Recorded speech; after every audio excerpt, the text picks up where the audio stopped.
Hello guys, I'm Rakshit from Team Let's Learn. We are today here conducting a second mock interview for Rehan for Anglo Eastern. So Rehan, we shall start with non-technical again. Can you give me an introduction of yourself? Yes, Rakshit. My name is Rehan and I belong from Uttan village, which is in Thane district. I have completed my SSC in 2016 with 80 percentage, and I completed my diploma in 2019 with 65 percentage, and my bachelor's in engineering in 2022 with 71 percentage. I have very keen interest in machines and technology. That's why decided to pursue my career in engineering. And in 2020, during COVID time, I got an opportunity to work in a business consulting company in the operations department. And till date, I'm working with that company as a senior client support officer. And talking about my hobbies, I like driving. I like to volunteer events, and I also like to in sports. I like to play volleyball. Okay. Since you applied for Anglo Eastern, I would like to ask why Anglo Eastern? When it comes to begin your career or pursue your career in merchant navy, I have did researched that Anglo Eastern stand out on its reputation and the opportunities the Anglo Eastern provide for the aspirants. And is the other things that I know about Anglo Eastern that uh, the Anglo Eastern have been awarded as the best training institute and also the best employer in the past few years. That's why Anglo Eastern is the best choice for me to pursue my career in merchant navy. Since you wanted to join Merchant Navy, why not earlier? Why not earlier? There was some family circumstances which led a delay in starting a career in merchant navy, and there was a bit hit by the COVID also. But yes, I have recovered now, and I'm full ready to start my career, and I've also started preparing. Okay. Okay, our non-technical sounds good. So let us again move on to the technical questions. Can you tell me Yes. how current is generated? Uh, yes. When you say current is generated, in the sense how electricity is generated. Yes. So electricity is generated in two ways. There are renewable methods and non-renewable methods. When we can talk about renewable method, the electricity is generated with the force of the nature, that is the wind energy, the wave energy, and also the solar energy. And when we talk about the non-renewable sources of energy, the energy are generated by burning of fuels like coals or crude oil, in this case diesel or petrol. When we talk how the electricity is generated on the ships, then we use alternator or a generator. We use alternators. These alternators are connected with the four-stroke diesel engines, which burns the fuels and runs the rotor. This rotor has a magnetic field induced through a DC current which is connected to the rotor. And as we know from the Faraday's law of electromotive induction, that when an electric field, when a magnetic field comes under the contact with with a closed current carrying circuit, it induces electromagnetic force, which is electromagnetic induction takes place through which the electricity is generated on the stator coil, and we get electricity out from the alternator, which we use in the many parts of the ship, and also some part uses to excite the rotor, which creates a magnetic field inside. This is how the electricity is generated.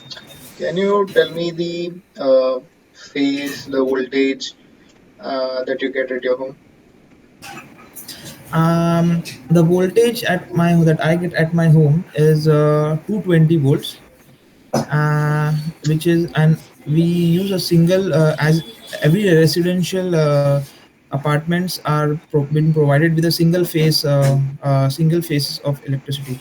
Okay. Well, you might know the frequency also. Generally the frequency in India is about 50 hertz. Okay. So, can you tell me how a motorcycle engine starts? Yes, a motorcycle engine.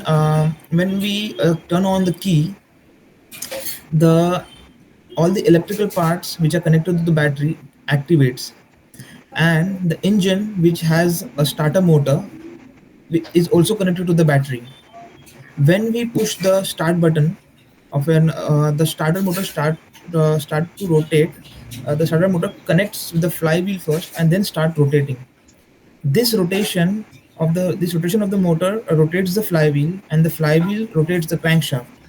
The crankshaft is connected with the piston, we know, and the rotor rotates the uh, rotates the flywheel up to a speed where the ignition until the ignition take place in the engine. As soon as the ignition take place, the engine start running itself. Rehan, tell me the types of pumps. Okay. The types of pumps, basically there are two types of pump. First is a rotodynamic type of pump and a positive displacement type of pump. In rotodynamic type of pump, we have a centrifugal pump and we have an axial flow pump. In the positive displacement type of pump, we have first we have a reciprocating type of pump and we have a rotary types of pump. In reciprocating type of pump, we have a piston plunger pump, and we have a diaphragm pump. In a piston plunger pump, we also have single acting and double acting. And now I move on to the rotary types of pump. In rotary types of positive displacement pumps, we have uh, we have the screw pump, we have the gear pump. Yeah, that's it. Those are the types of pumps I remember. Can you tell me the parts of centrifugal pump? Yes. So the parts of centrifugal pumps involves a suction pipe where there is a suction valve and a strainer which act as a filter. The suction valve is a one-way valve. This suction pipe is connected to a volute casing. Then in the volute casing we have the impeller.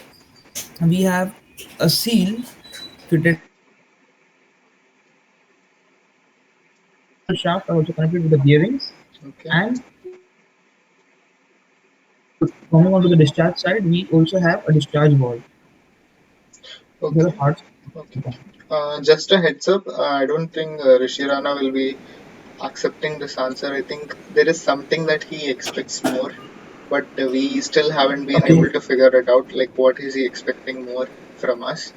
Many people has given Rishi Rana interviews before, and still he was not satisfied with the parts that we are mentioning. So I'd definitely ask you to research more because personally I have not been able to find that answer. Okay. Okay. Okay. So it means while explaining every part, should I mention about what the part works along with No, it, no, no, or no, just the parts? just the And then parts. if you have, Just the parts. You have list all of them, yes, but I think there is something extra that Rishi Rana sir wants, which we have not been able to figure out yet. But he has still passed them, but he wants an extra part. I don't know which one, but yeah, yeah, mostly I've seen some of them missing the ceilings and the bearings, yeah. but still I try to cover this two parts also. Mhm. Okay, can you name some hand tools? Okay. The few of the hand tools I remember which are used on wood ships are screwdrivers. Then we have hand tools in spanner. We have hammers. We also have a hand cutting tool, which is a hacksaw. Um, we have yeah, that's it. That's the hand tools I remember. Okay, you can definitely mention some more like vice and all, Okay, wise. and power Okay, cutting is it the tools holding also. tools? Power cutting tools also, if Okay, like mostly all the different types of power tools also involves. yeah, it is a hand Yeah, tool, right? Handheld tool. yeah, If it's a yeah. handheld tool, also you can tell measurement instruments like scale, Measurement vernier instrument caliper, like things like scales, that. vernier capillary gauges. Yeah. Okay. Okay, So can you tell me the parts of VCRS cycle? okay. So the VCRS cycle consists of four major parts. Um, uh, the compressor, we have a condenser, which is a type of heat exchanger. We have a dryer, which has some silica gel in it, which is only used to extract the moistures from the system.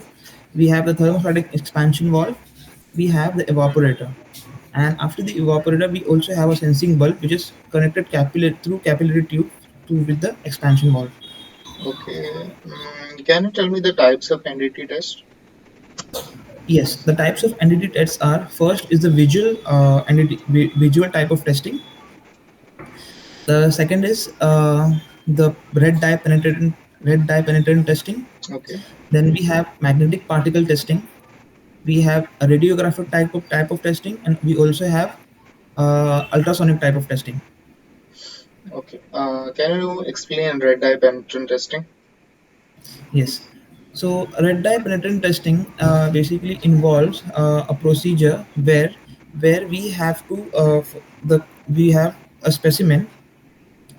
We spray a red dye, which is a special type of liquid. We have to spray on the specimen properly, and when it is sprayed, we have to leave it to the liquid to dry. The time which it takes to dry, also known as a dwell time. After the liquid totally dried up, we have to clean the extra liquid, and then we have to put a we have there is also there is also type of powder that we have to put, a type of white color powder that we have to put on the specimen, which is above the red dye penetrant. And when we clear the extra powder, we can see that if there is a flaw or a crack on the specimen, the penetrant had all went into the cracks, and it we can see it with the visual eyes. This is how a red dye penetrant we use red dye penetrant testing and to detect the flaws or the cracks on the specimen. Okay. You can also mention that the white powder is called as developer, right? Developer, Uh, correct. That's what I okay. was not able to recollect that word, but yes, I Uh, remember this. can you tell me boiler safety mountings? Okay, so boiler safety and mountings basically involves the first is the safety valves. Then we have the air vent cock. We have the water level indicator. We have the water level indicator. We have the side glass. Then we have feed check valve. We have uh, feed check. We have pressure gauges. We have fusible plug. Then we have scum blowdown valve, and we have boiler blowdown valve. We These are the boiler mountings and the boiler safeties that I remember. You mentioned fusible plug. Can you explain fusible plug working? Yes. So the fusible plug, we is the fusible plug is generally placed on the top of the furnace of a boiler. This fusible plug is always immersed in the water. Basically, when the water level drops down below a predetermined or a set value, uh, which is below the safety limit, the this fusible plug is directly exposed to the steam. This steam has a higher temperature than the water inside a boiler. Hence, when the steam enters the this fusible plug, there is a lead there is a lead tin alloy. There is a lead alloy inside the fusible plug, which, when exposed to this high temperature steam, get melts. And after melting, this fusible plugs allows the water which to enter into the furnace and extinguish the fire. And this is how we prevent the boiler from getting overheated. As there is no water, so the boiler can get overheat. So we have to prevent this. So this is how the fusible plug works. Okay. Can you tell me piston rings and its uses? About piston rings and its uses. Yes. So piston rings are basically fitted on the grooves of the piston. This piston rings acts has the function of the piston rings are so the function of the piston ring basically involves I remember three types of functions. The first is the piston rings provides a sealing between the combustion chamber and the crankcase, so it does not allow the gases to enter into the crankcase. And the second is the piston ring also uh, helps better conduction of heat. from the piston to the piston ring and then to the cylinder liner. Then we have the piston ring. Then the other function of a piston ring is also to create a thin oil lining between the piston and the cylinder liner to avoid to have, so that we can have a good metal to metal contact. Uh, and the other and further, it is also used for the corrosion prevention. Can you tell me about marine turbocharger, about its working? Yes, yes. So a marine turbocharger is basically a device which helps us to improve the efficiency and power of the engine without increasing the size of the engine. So this is a device which, when I talk about the construction of marine turbocharger, in a single shaft there is a turbine and a compressor connected. We use to run this turbocharger. We use the exhaust gas of the engine, which comes out from the exhaust manifold, which has a high kinetic energy, which comes into the turbine side of a turbocharger and runs the turbine. As the same shaft is connected with the compressor takes the fresh air from the engine room, compress it, and then bring it to a high temperature and high pressure. But we cannot send this high temperature and high pressure air directly into the engine. So we what we do is we first pass this high pressure and high temperature air into the uh, air cooler. As this air passes through a air cooler, this cools down the air. Cooling down this air means we by cooling down this air we also improve the density of the air, and we also um, maintain the same pressure. By maintaining the same pressure, we decrease the temperature, which improves the density of the air. And then we pass this air into the through the inlet into the engine for combustion. So due to this high density and high pressure air, this is the high density, a proper combustion takes place, and this high pressure also help us to do a proper scavenging in the combustion chamber. So this is how we use a marine gas turbocharger to increase the efficiency and the power. Can you tell me what is a rocker arm? Yes, a rocker arm basically a part of the valve opening and closing mechanism of an engine. This rocker arm is connected. The one side of a rocker arm is connected to the valve, and the other side is connected to the camshaft. And this cam to the other side is connected to the camshaft with the help of push rod and a valve cam follower. So this as we know, the camshaft is connected to the crankshaft. When this the crankshaft rotates the camshaft, the due to the follower to the cam lobes, the cam follower pushes the rocker arm upward from the one side, and which allows the rocker arm to go push the valve inside of the cylinder, which opens the which allows the valve to open and uh, in provide an intake.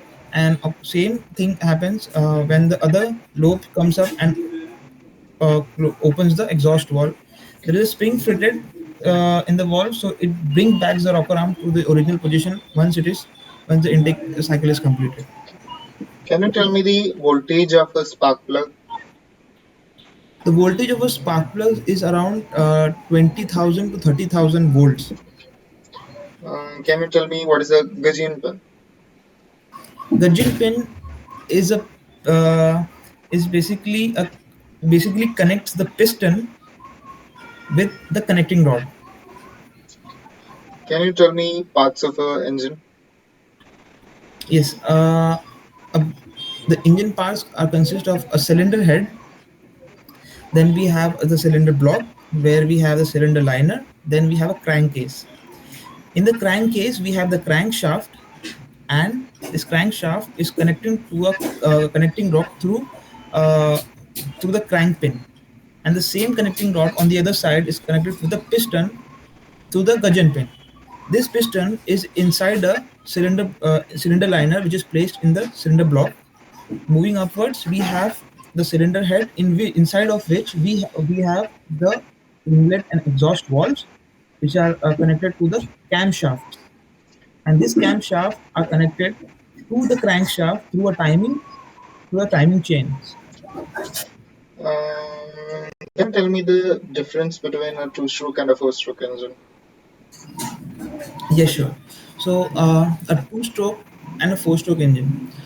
The two-stroke engine has in a two-stroke engine the the whole combustion cycle, which is the intake, compression, exhaust, power stroke, and the exhaust, are completed in a two-stroke of a piston.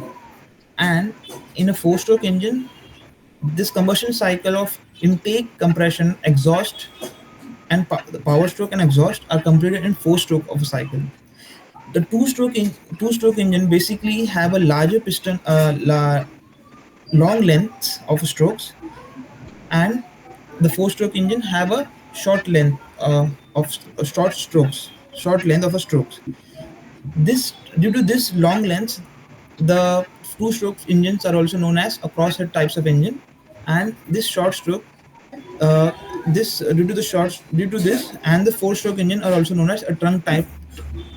No, I'm sorry. The third point is two-stroke is also known as crosshead types of engine, and four-stroke are also known as trunk type of engine. Which did it say has a higher stroke length? The highest stroke length is in the two-stroke engine. Ah, yeah. Okay, proceed. Then the fourth point is two-stroke engine has a high power to weight ratio, and the four-stroke engine have low power to weight ratio. The two-stroke engine has more moving. The two-stroke engine has less moving parts, and it's easy in design. And the four-stroke engine have more moving parts, and it's complex in design. The two-stroke engine generates more smokes and gives shows less efficiency. However, the four-stroke engine generates less smoke but can show higher efficiency. The two-stroke engine also the two-stroke engine uh, the two-stroke engine require more lubrication oil. However, the four-stroke engine requires less lubrication oil. In Because of the more moving parts in the two-stroke engine, there are more wear and tear of the parts, and in a four-stroke engine, we have less wear and tear of the parts. What has more Basically, moving parts? Can I repeat that again? yeah, two-stroke. Sorry, two-stroke engine have less moving parts, and four-stroke engine have more moving parts. Can you tell me how lubrication happens in a motorcycle? Motorcycle. Okay, so basically, there is a sump at the bottom of the engine where all the oil is collected, and oil this sump is connected to a short pump, which is also a gear pump, which is connected to a crankshaft, which rotates the pump. This rotation of the pump takes the oil from the sump and deliver it to the crank pins, where to all the basically connecting or rotating parts which are connected together and also moving together. So this oil is carried out on all the parts. The parts are the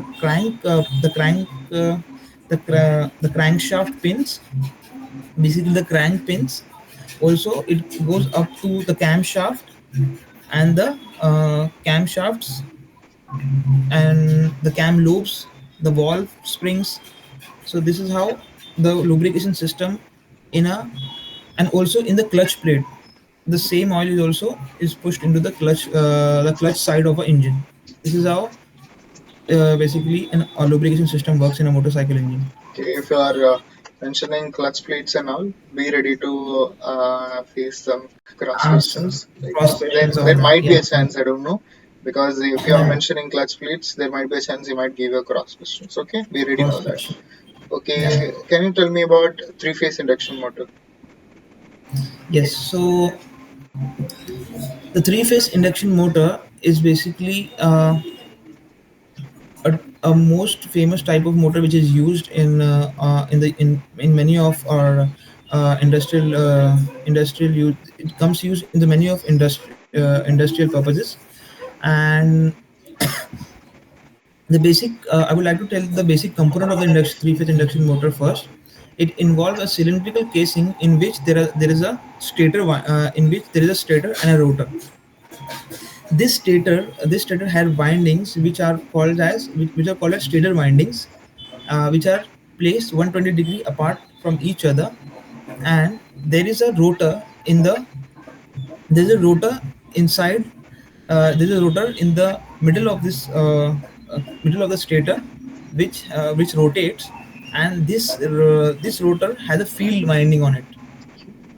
So basically, we when the three-phase electric current is supplied, this stator converts the uh, rotating magnetic field, which induces the electromagnetic force into the rotor, which is also excited through a DC exciter connected to it, and then as this rotating magnetic field is connected to the rotor to induces the EMF in the rotor. Induced EMF this induced EMF. Okay, so this stator the stator basically creates this stator has 120-degree stator windings, which is placed 120-degree apart from each other, and then we have a rotor which is excited through a DC motor connected to it, and also has a magnetic and also magnetized. This rotating magnetic field generated by the stator and the rotor, when it comes in contact with each other, there is an electromotive force induction into the rotor. And this, when as per the Lorentz law, we know that when there is a electromotive force induced into the current carrying conductor, there it will experience a force, and this force allows the rotor to rotate along with the rotating magnetic field, and this is how three-phase induction motor works. You told me about DC exciter, right? Yes. I think you might have to do some research on that. I'm not sure if a DC exciter is used in a three-phase induction motor. Also, uh, because it's a self-starting motor. Also, I don't think Yeah, it requires a DC exciter. You this is just actually, yeah. okay. I mixed the induction motor maybe with Yeah, I mean synchronous motor. I mixed with yeah, this yeah. actually. I think so. Okay, just check it out. Maybe my knowledge is also a bit bad. You can just check it out if DC exciter is used or not. Also, you mentioned Lorentz law, right? I would recommend Mhm. you to use Faraday's law of induction, not Mhm. Lorentz law. Okay, you Lorentz should law. mention Faraday's law. That is, Faraday's law is yeah, better. that is much more makes sense much more for this. And Mhm. apart from that, I don't see any problem from your side of interview. It was very good. And obviously, I think Mhm. again you need to work on your electronics. I think you're still lacking Yes. behind on that. Electronics actually. Yeah, nothing much. The induction motor is what you have to study for it, and there might be a chance Yes. that he might ask you if you are working anything in home, and will start asking about your normal fan. Why do you use Yeah. conductor? What? How do you change the speed of the fan? So these are the questions I Yeah. can expect from you. Also, since you told me Yes. that you are already doing a job, I'm pretty sure you get heavy questions on what you're doing currently in your job. Many Okay. questions Yeah. regarding Yeah. that. Okay. Yeah. Apart from that, I don't Yes. see any problem. Very good interview. Okay. Okay. Thank you so much, Rakshit, Yeah. for giving your time. Okay. I wish you the very best for your interview. Okay. Thank you. Thank you so much, Rakshit.